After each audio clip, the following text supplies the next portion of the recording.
Pues nuevamente iniciamos. Bueno,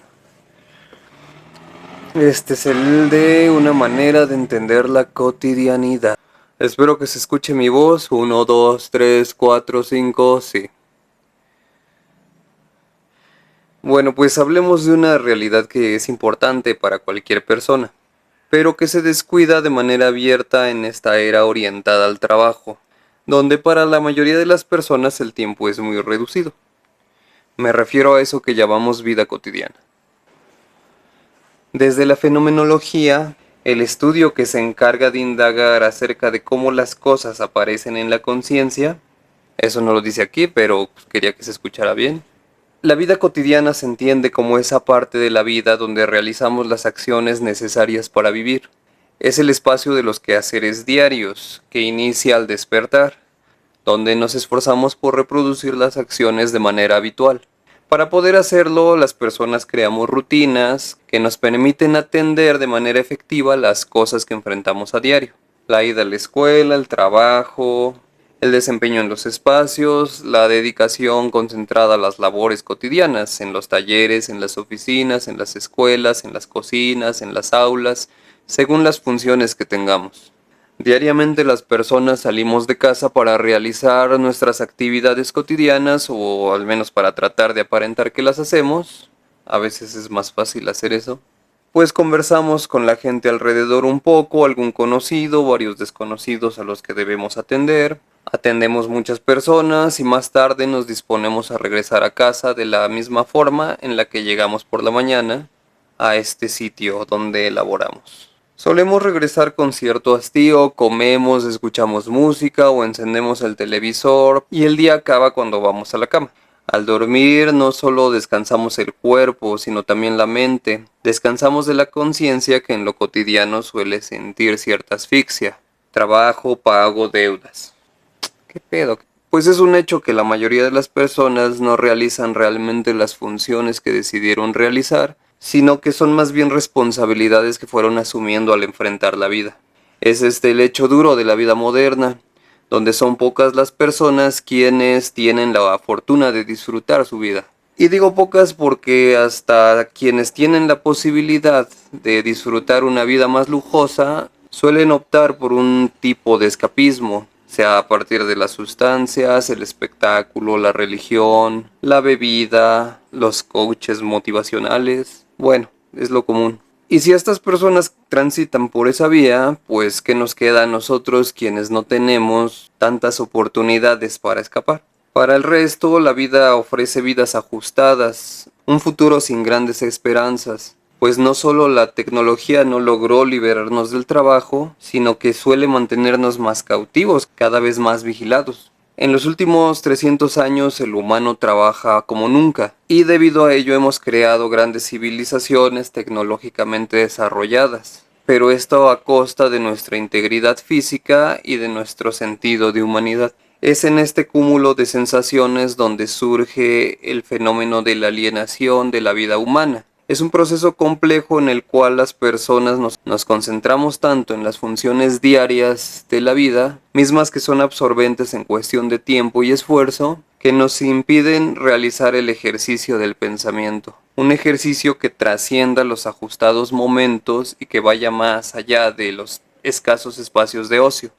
Las personas en el día a día nos encontramos inmersos en labores que aun si no son físicamente demandantes, sí que son extenuantes. Y nos agotamos tanto, al menos mentalmente, que dejamos fuera ese espacio de pensamiento que tal vez podría brindarnos calma, en el día a día, en el trato con los demás y con nosotros mismos. Un trato que a veces carece de gentileza.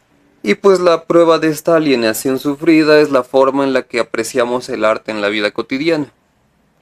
Porque sea que escuchemos música en el transporte público o mientras nos vayamos a dormir, que miremos televisión por las noches o a la hora de ir al cine para ver el blockbuster del mes, así como en la forma en la cual apreciamos la comida, al prepararla y al degustarla.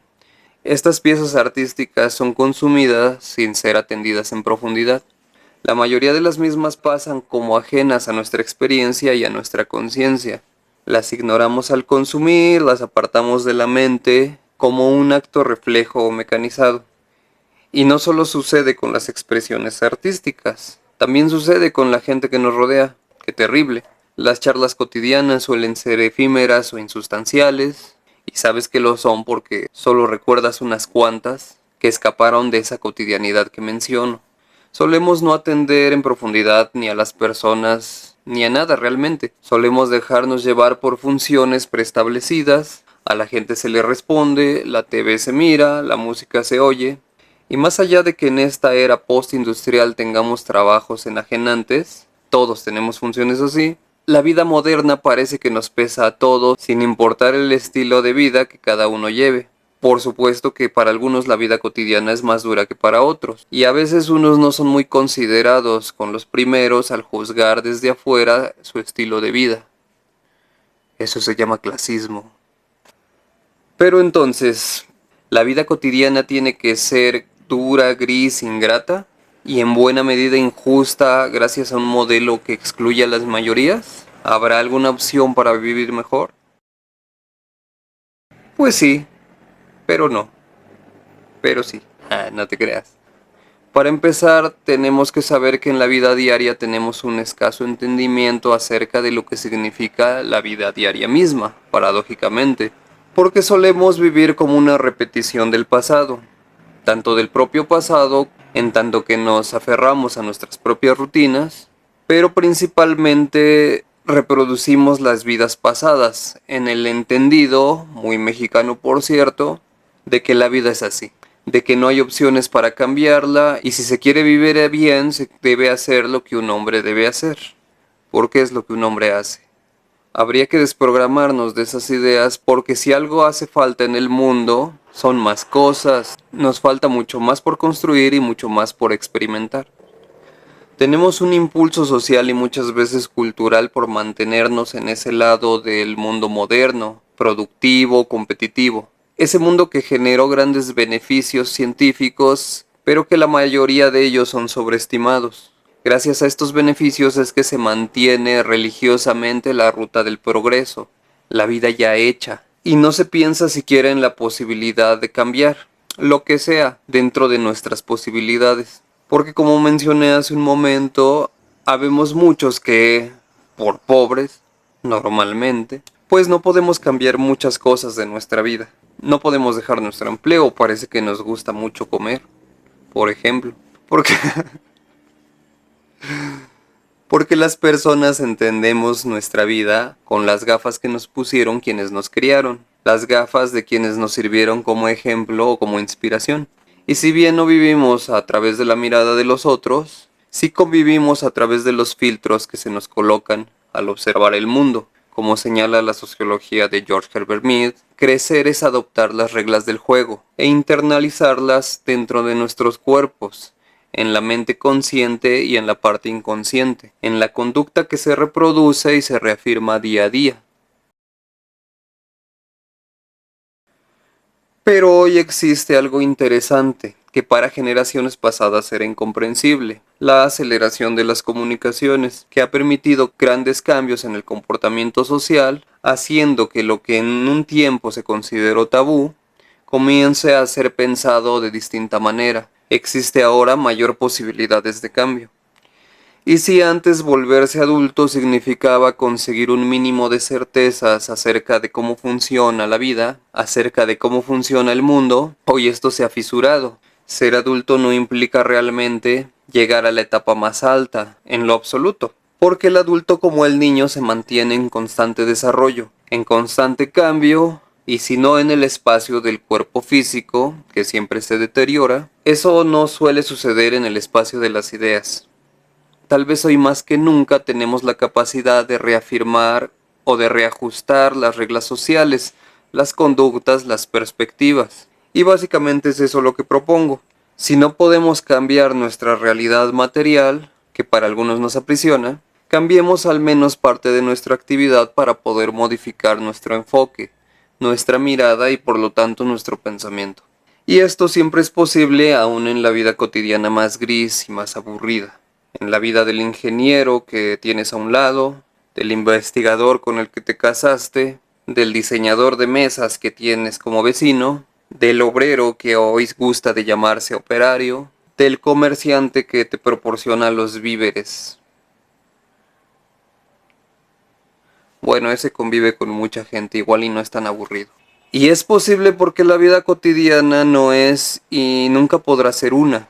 Ninguno de nosotros es igual. Cada uno de nosotros debemos buscar nuestra individualidad, lo cual no significa ser egoísta, como en el pensamiento popular eso se refiere, el pensamiento más superficial. Buscar la individualidad significa escarbar en eso que somos, entender nuestra cultura, entender nuestro pasado y disponernos hacia aquello que aún no somos. Las personas, quienes sean y cualquiera que sea su función, no viven igual y no realizan las funciones de la misma manera. La vida cotidiana es única, es particular a cada uno de nosotros y debe ser entendida desde ahí si se quiere vivir. Si se quiere desechar toda esa parte del mundo que tanto nos estorba, el mundo ya hecho, y eso solo puede lograrse si atendemos el presente. Considero que necesitamos más que nunca un cambio de actitud, que no implica necesariamente la transformación total de la vida de las personas, sino más bien el desarrollo de la vida personal y particular, al interior si se quiere de los mismos grupos, de trabajo, de amigos, de vecinos, de la escuela y también de la misma sociedad, en este caso la sociedad mexicana. Hagamos caso a las enseñanzas de la vida cotidiana, pues, como señala Agnes Heller, nadie duerme igual que otros, ni a las mismas horas ni en la misma cama, y tampoco sueña con las mismas cosas. Entonces, ¿por qué pensamos que es insignificante la forma en la que descansamos, en la que dormimos y Dios, en la que soñamos? Quisiera entonces que sacudamos el cuerpo y la mente. Quiero que pongamos atención a todo eso que hacemos y a cómo lo hacemos para saber si debemos continuar de la misma manera. Porque si necesitamos seguir yendo a la iglesia, pues al menos platiquemos con alguien de ahí, algo pueden mostrarnos. Si no podemos dejar la chamba, pues pensemos en alguna otra forma para realizarla.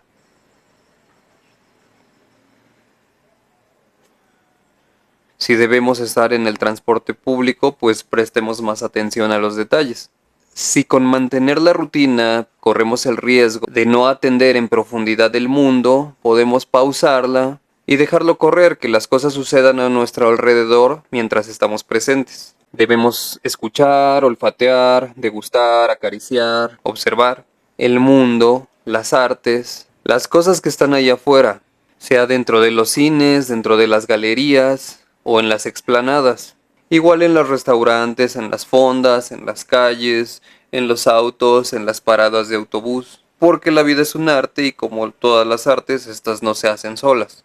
Debemos aprender a vivir, a suspender el tiempo de lo superficial y aprender de nuestro momento, para que la vida simplemente no se nos escape. Y bueno, creo que es todo.